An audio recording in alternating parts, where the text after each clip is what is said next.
to take you back to August 4th, 2020, at exactly 6 p.m.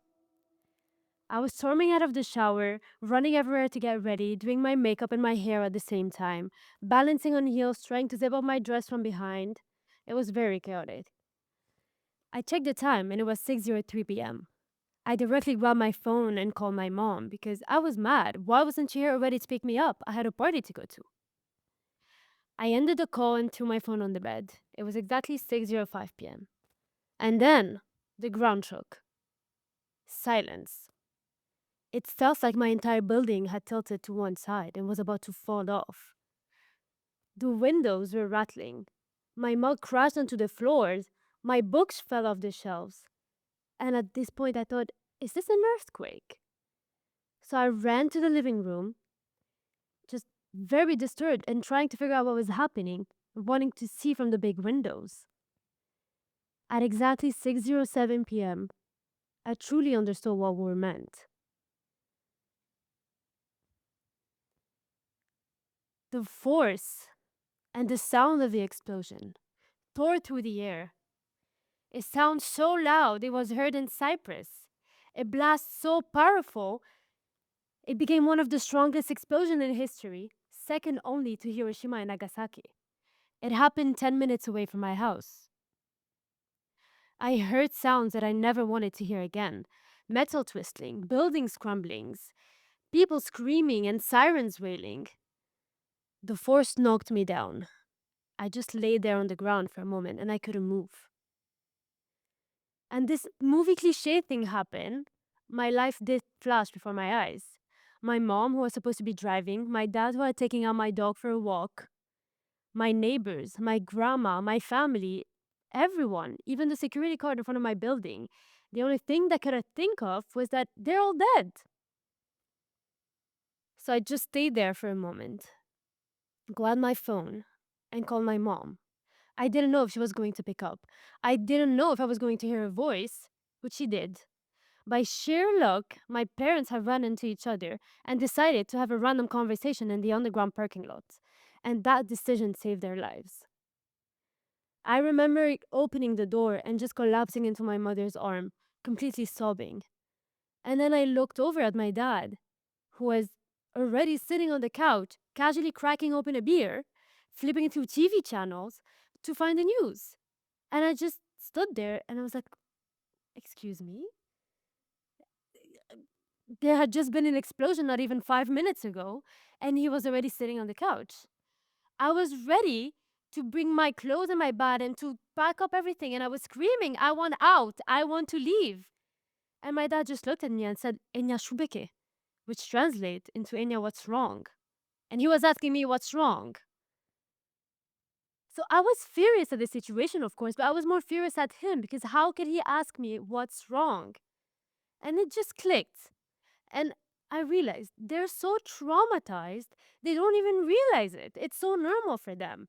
But that doesn't mean that I want it to become my reality. It doesn't mean that I want it to become normal for me. I just, even after that, I went into my room an hour later and I was still watching The Blacklist and FaceTiming my friends at the same time, laughing about what had just happened. Just as if life continued. And exactly life did continue. 2 days later, we just went onto the streets with gloves and masks and buckets, sweeping off the remains of people's home. There was no government. There was no government response, no immediate relief team, nothing, just us, the people, and that's it, cleaning up entire neighborhoods. In the middle of the destruction, music was playing in the background. People were dancing around the dust and the ashes, and people were passing out coffee. And then I met Layla, this cute elderly woman who was just smiling. But we were standing in her home, who was completely destroyed. And she was still smiling. So I went up to her and I asked her, how can you do this? How can you smile? How can you treat us with so much warmth and just give us coffee like everything is okay when everything around you is falling apart? And she just smiled and told me, they can take away my walls, they can take away my roof, but they can never take away my will to live. I have lost my home more times than I can count. And if that is not resilience, I don't know what is. It's not only about surviving, but it's about choosing to live again and again, even under the worst circumstances, even when there's missiles around, even whatever is going on, even when the future feels impossible, we still find a way to smile. And even under missiles, we still find a way to dance. This is not a political talk to push for an agenda whatsoever. It's a tribute to the people who go through the unimaginable and who survive the worst. And no matter what they survive, they still choose to fight for their lives, they still choose to fight for their peace. Not long ago, I was talking to a therapist and I was really just ranting and I was so excited and I was like, yeah, I'm going to talk about the resilience of the Lebanese people in a TEDx event. And she just looked at me and she seemed mad and I was like, what's wrong? And she told me, what do you mean resilience? I don't like this word. She told me it's forced upon us. It's not something to be proud of. And it hit me because she was right. Resilience is just the result of the traumas that we never asked for.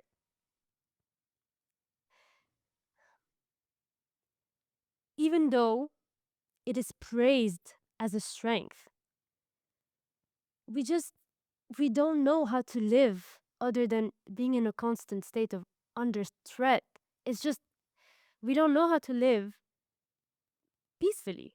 We need to be in this cycle of what I like to always describe our way of life in a survival mode, which is basically just constantly scanning for exits, mentally calculating risks. It's going for coffee, but wondering what if a bomb goes off right now, not sitting next to a window because what if the window breaks? It's doing your homework while there's gunshots and bombs in the background, but you just continue anyway. It's just music in the background. It's planning your outings based on which roads might be blocked or which region might be bombed. We become so fluent in the language of uncertainty that no matter who we are as a child or an adult, we have no other choice but to adapt. And this is where our resilience comes from. It is passed on from generation to generation. It's generational trauma from our grandparents to our parents and to us. And it is why we're still able to go clubbing while there's 20 minutes of us bombings in the sky. There's a moment that I will never forget. It was last summer, exactly 2 weeks before the war started in Lebanon. I was casually out for lunch with my friend, and it just quickly became a scene that I can never erase in my head. And here's why. There's a thing called psychological warfare, which basically is using methods such as breaking the sound barriers by flying airplanes so low that the sound of it would make you think that you are being bombed. And of course, it is illegal, but oh well, so is eradicating people, right? That's what happened during the lunch. It was just two airplanes flew so low, breaking the sound barriers. And then the vibration of the windows, for a moment, there was just a silence. And then after that, the non-stop bombings. And I didn't know what to do. My friend didn't know what to do. People around me, people went under the table, running everywhere, taking their kids and storming out because it was a life and death situation. And I remember at this point, I saw my friend. She was screaming, I don't want to die. I've lived with her since I was 3 years old, and she was screaming that. So I don't know how I did it. I just stopped my fear. I paused it. I don't know how, but I did. I took her hand and I ran to the car as fast as I can, praying to not lose my life and hers at the same time. I started the car, put all the windows down because I was so scared that they would explode, and I just started driving with one hand and holding her the others. We were at the same time messaging our parents to see if they were safe and if they were okay. I remember so much was happening at the same time that I don't even remember what happened before the other. If I was even if I put the windows down before I was even driving, it was just too much of a mess. And I drove and I took her home. And I just went home, drove like a maniac at 100 kilometers per hour, and I parked the car. And for a moment, I stopped. I looked down on my legs, and my legs were shaking. I looked down on my hands, and my hands were shaking as well. And the only thing that could come out of my mouth was a laugh. And I said, "Phew, I need a cigarette." And this is when I truly understood that psychological warfare actually, it's crazy how much it worked, because I knew it was a sonic boom. And in Arabic, that translates into Jidar al-Sod. And I knew it was that. I knew it was, but I still felt like I was being bombed. I still felt like I was going to die. And that just proved to me that it worked. We're so used to be in this cycle that no matter where we are, we're just completely in this state of constant threat. And we feel that we have no place where we can feel safe. And I truly felt this.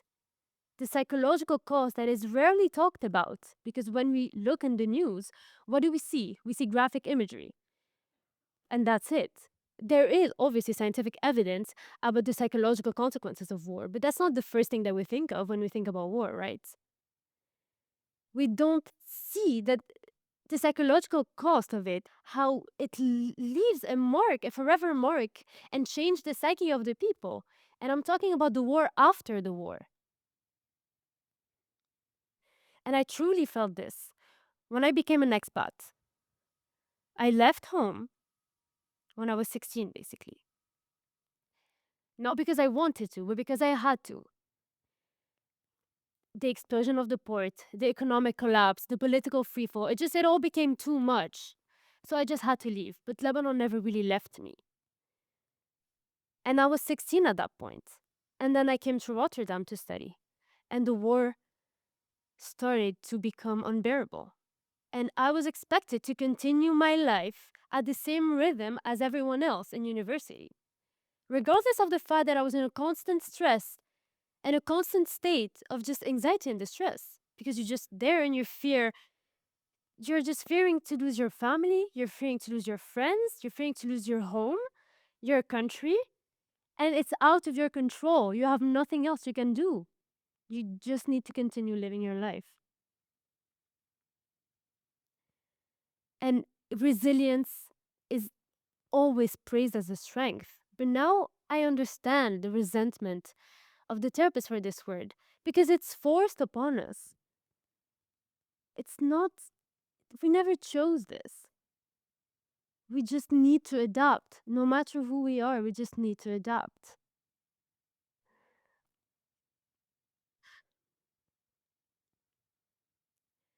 Even under missiles, we still need to dance because we have no other choice. And that is why my title is this way.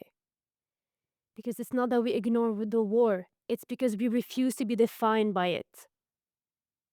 And if that is not resilience, I don't know what is. And that strength that comes out, no matter how much the war breaks people apart, the strength that comes out of it, sometimes it can translate into dancing under missiles. Thank you.